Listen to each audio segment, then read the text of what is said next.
Hey, where'd that go? Where'd it go? What's that? Well, as I wondered what was going on, my husband got demoted because he seemed to be making more mistakes at work. He has never been a hard worker, so he didn't seem too shocked by the demotion. But he kept forgetting things more and more. So we went to the hospital just to make sure. I suspected that I might be depression, but I was told that the disease was, in fact, juvenile Alzheimer's. To put it simply, it was dementia. I've heard that even young people can develop the disease these days, but I couldn't hide my shock that my husband had it. My name is Katie Smith. 5 years has passed since then, and I am now 50 years old and my husband is 54. We were not blessed with children, and I have continued to work. My parents have already passed away, but my husband's parents are still alive and well, and they live in the countryside, a short distance from where. They're very warm people, and when my husband was diagnosed with Alzheimer's, they even suggested to take him in themselves and that I should get a divorce. But my husband, who originally hated living in that country, adamantly refused to do so. I didn't immediately decide to get a divorce because of my husband's illness either. We have been together for nearly 20 years as husband and wife by fate, not just by sickness and in health.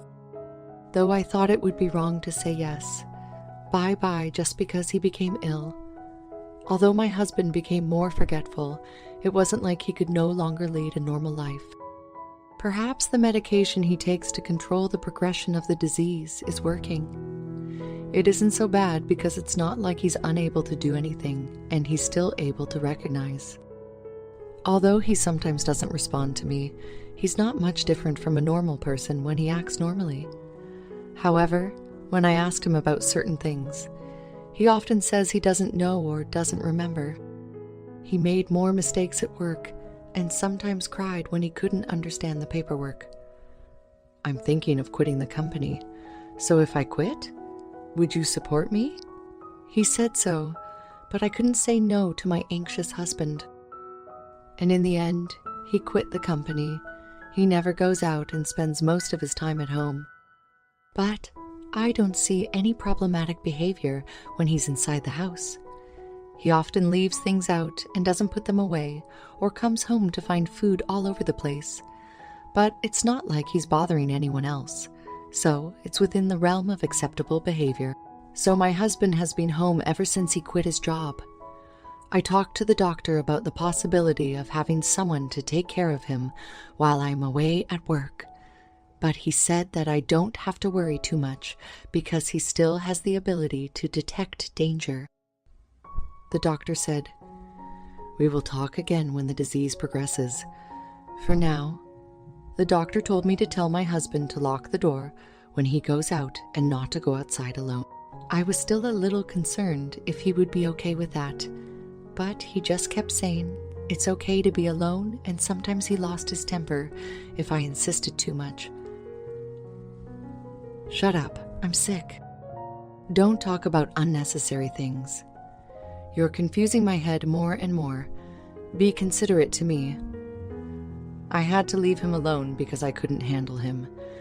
5 years before my husband's illness was discovered at the age of 40, I was promoted to a section manager. My salary increased. So even if my husband left the company, we didn't suddenly find ourselves in a difficult situation. We didn't have children, so we had a good amount of savings. So there was no need to panic when the time came, and the savings were still untouched. I was really glad that I was working. I only hope that the life will continue to be as normal as possible. However, there's one thing that's been bothering me lately. Things often go missing. Many of the things that are missing are brand name bags that I used to cherish. Shoes and clothes that I had just bought, and other things that are pretty expensive. I saved them up and bought them as a reward for myself. I looked for them, wondering if I put them somewhere unusual, but I couldn't find them. When I asked my husband about it, all he said was, "I don't know." I asked him, "Hey, Do you remember taking it somewhere? No, I don't really remember.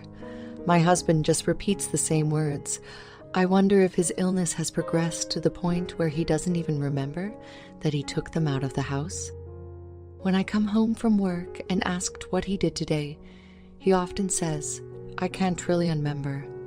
The doctor told me that sometimes the progression of the disease is slow and sometimes rapid, but I couldn't help but wonder if the progression was getting faster. If this were the case, I would be concerned about leaving him alone while I'm away. If he started to wander around, I wouldn't be able to take care of him by myself. I was so worried about how my husband was doing that.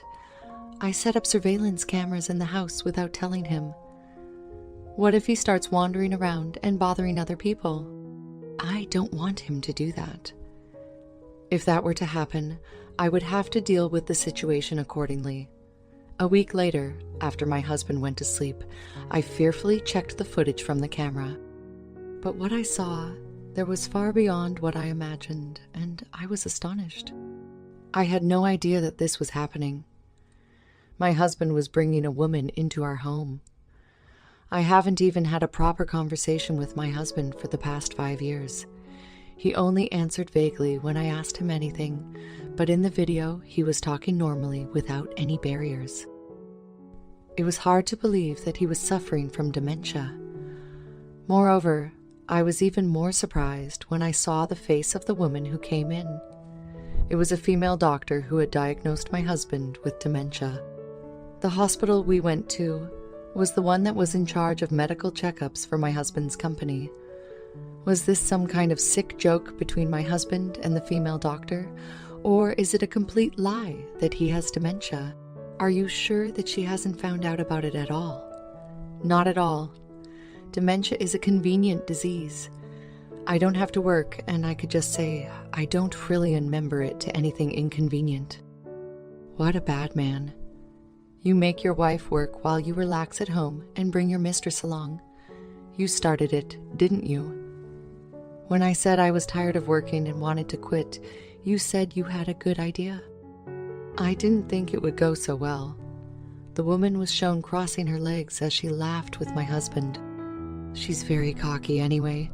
I don't know if she got promoted to section chief or whatever, but she's getting paid more and more than me. She's getting ahead of me. I'm sure she must have looked down on me, but thanks to her, we can spend time like this. Well, she's my atom, so she's got to keep working hard. You said she was your housekeeper the other day. She's my housekeeper and atom. I thought... This is what it meant to have my mind go blank. The words coming out of the screen swirled in my head over and over. Oh, and Hannah, don't take things out of the house too much because my wife noticed some stuff is missing. She said, why don't you just take them out of the house and pretend they're gone? It's a disease, so you can just say you forgot it. Well, that's true. No other disease is as convenient as this one. Now, I won't have to work for the rest of my life. So that's what this is. What was I, who has been trying to support him without questioning him for 5 years? I've worked so hard and done so much housework without knowing what I was doing. I felt like an idiot, and felt as if my power has been drained from my entire body. For some reason, I suddenly burst into laughter. I thought I might have gone crazy. That's how angry, sad, frustrated, and despairing I felt. The despair didn't end there. I checked my bank book to see if it was possible and found that my balance was 0. All deposits I've saved since we got married were taken out. I felt so lost. I thought it was the end of the world. I couldn't feel any emotion. When dawn broke, my husband woke up with a nonchalant look on his face. And as soon as I saw him, I felt a rage welling up inside my emotionless soul. Where's breakfast? I felt like grabbing my husband by the chest and cursing him with all my power. But I resisted the urge. My husband still didn't know that I knew the truth.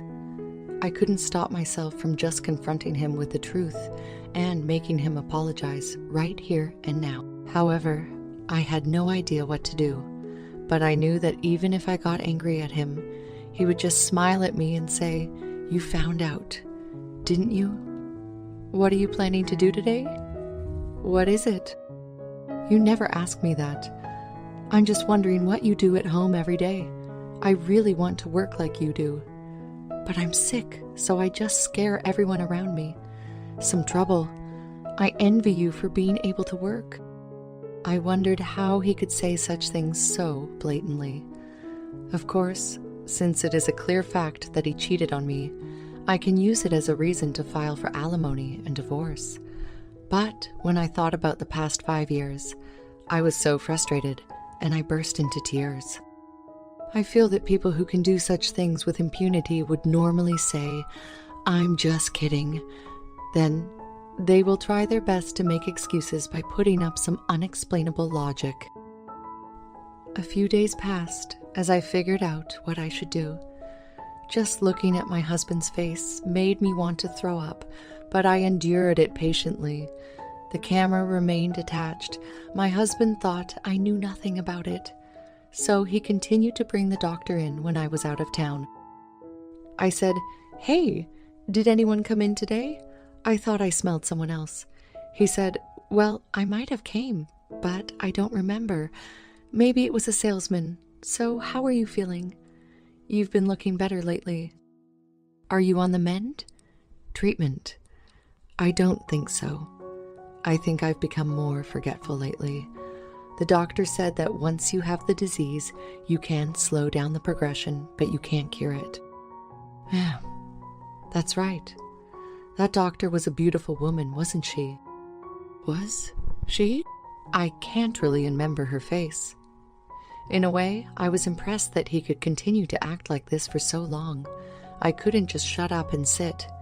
So I visited my parents-in-law with a recorded video in my hand without telling my husband. They're always so kind and considerate to me, but they're my husband's parents. It was alive. I said I didn't worry at all. No matter how bad he might be, he's their son, and they could take my husband's side rather than mine. They might say that my husband cheats on me because I, his wife, am not good enough. Some might say that I was an unfit wife for not understanding my husband's reluctance to go to work, even after telling such a lie. I had no one else to talk to. I was thinking if both of them blamed me, I would just give up, shut up, and get a divorce. "Mr. and Mrs. Smith, I'm sorry to call you out of the blue, but I wanted to talk to you about something." "What's wrong? You look so worn out." "What happened, ma'am? Anyway, come on up. Are you hungry? I'll make you something hot to eat." My mother-in-law's words almost made me cry. I didn't need to worry at all. My parents-in-law, who saw the video of the affair between my husband and the female doctor, got down on their knees and apologized to me on the spot. "Stupid son. I'm so sorry, Katie. I am so sorry." Instead of blaming me, they were crying and holding my hands, which made me cry too. It was as if all the tension that built up in me for so long was suddenly gone. But that didn't make my anger at my husband disappear. But I was happy from the bottom of my heart to know that I had someone on my side. There is one more thing that made me happy. To my surprise, I received an offer of promotion to a department head position. I was more than happy to know that there was a place where I would be recognized if I worked hard. I was reassured that there was a place for me to... "Hey, Katie? Katie, are you listening to me? What?" "Oh, I'm sorry. I was a little spaced out.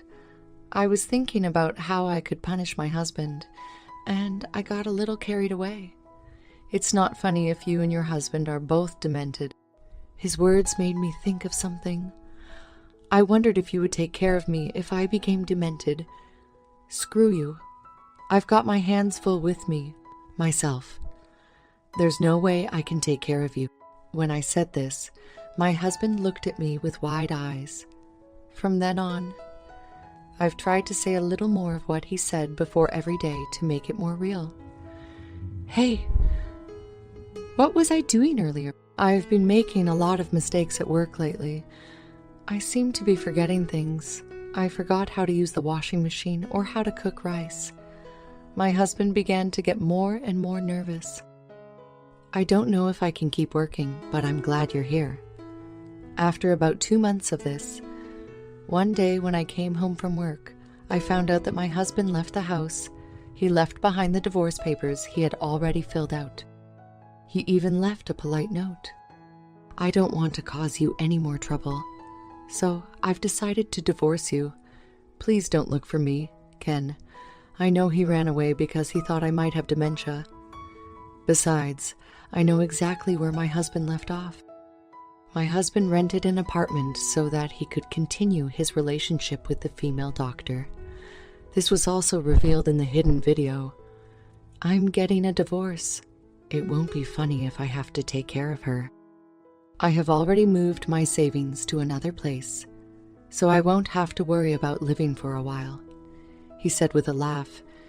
He politely told her where his apartment was. I knew where the doctor lived from the conversation, so I went to the neighborhood.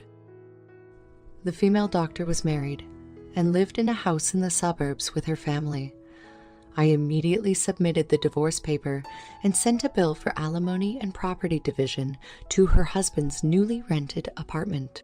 Of course, I also sent the female doctor a bill for alimony by certified mail. It seemed like my husband received it and he called me right away. He said, "What the hell? What's this? What's this about?" Alimony? Of course, it's alimony for cheating on me. What? Oh yeah, I sent it to that lady doctor too. I'm sure her husband must have found out about it by now, and they're having a hard time. In addition to the one I sent to the woman doctor, I also sent the video taken by the hidden camera to my husband. I thought her husband had a right to know. Oh, you? How did you know that? I was surprised too. I can't believe it was all a lie. I thought you were going crazy. Oh, you know, I was just trying to imitate you. You're so easy to fool, aren't you? You? My husband shut his eyes to what he did and started yelling at me. He said to me, "I'm cheating." Dirty? Do you think you have a right to be angry with me? After pretending to have dementia for 5 years and living off my earnings, and you even brought a woman into the house?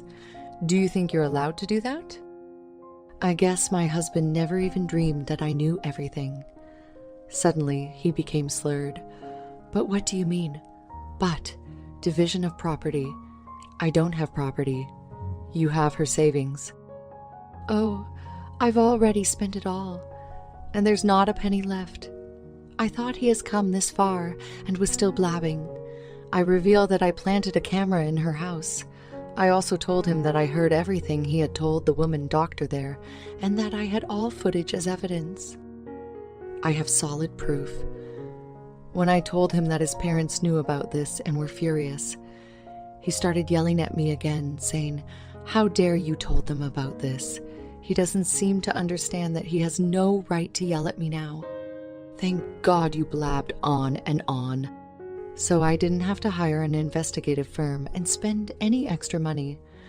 When I said this, my husband became silent for a while, perhaps at a loss of words, and then hung up on the phone. The following month, I received another call. What's going on? What? I just went to the apartment, and they said it was already canceled. What apartment? The apartment. The apartment we lived in, of course. I thought to myself, you was the one who left the divorce papers, so I didn't expect him to come back. When I told him that I canceled the lease immediately after my husband left, he started to get angry, asking me why I did without telling him. I was told that my husband, who was unemployed, couldn't be the tenant of the apartment. So when he quit his job, I changed the name of the apartment to mine.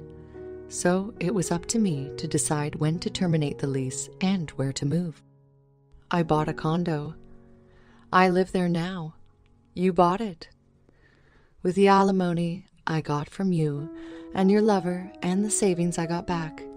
It's a small apartment, but it's my castle. Really, I'm going there then. I wonder what kind of people would have such idea. Do you have a girlfriend, don't you? I already broke up with her. Her husband found out she was cheating on him and divorced her. She was pointed the finger in the hospital, made a diagnostic error, got sued by a patient. Her husband and you are both suing her for alimony, and now she's in debt. Oh, really? So I decided to start over with you. Then the alimony will be canceled, and I can get the money back, right? I can't deal with this man anymore. Does he really think I accept his offer? He even started saying that he and I should get back together and that the alimony being claimed by her husband should be returned to me. I feel like saying, "Are you out of your mind? You a fool? Why should I pay? We're divorced. I don't ever want to see your face ever again. There's no way in hell I'm getting back together with you." I said so and hung up on the phone, and I blocked all incoming calls from him. Apparently, my ex-husband then went to visit his parents at the time. My ex-husband didn't know that his parents had actually sold their house and moved into an apartment for the elderly. They told me that he was surprised when he went to their house and saw that it was for sale, and he contacted them. Since we had a lawyer intervene to collect the money for the division of property and alimony, there would be almost no money left in his pocket. My ex-husband was unable to find a new job and was evicted because he could no longer pay the rent on the apartment. He had nowhere to go, so he must have asked his parents for help. They must have anticipated this and decided to move out. If he came back, they might not be able to kick him out. They told me if that happened, they would be sorry for me. I heard that he is now living as a live-in worker at a factory somewhere. But he's so lazy that he can't work as much, and he gets yelled at and beaten up by employees much younger than him every day. It seemed he has contacted his parents several times for assistance, but they have brushed him off. A few months have passed since the divorce, and I still keep in touch with them. They're always concerned about me and are like my real parents to me. I want to continue to be close to them, and if something happens to them, I will be sure to take care of them. I've been promoted to department manager, and my salary has increased. I intend to keep working hard. I am very much enjoying my peaceful life alone now.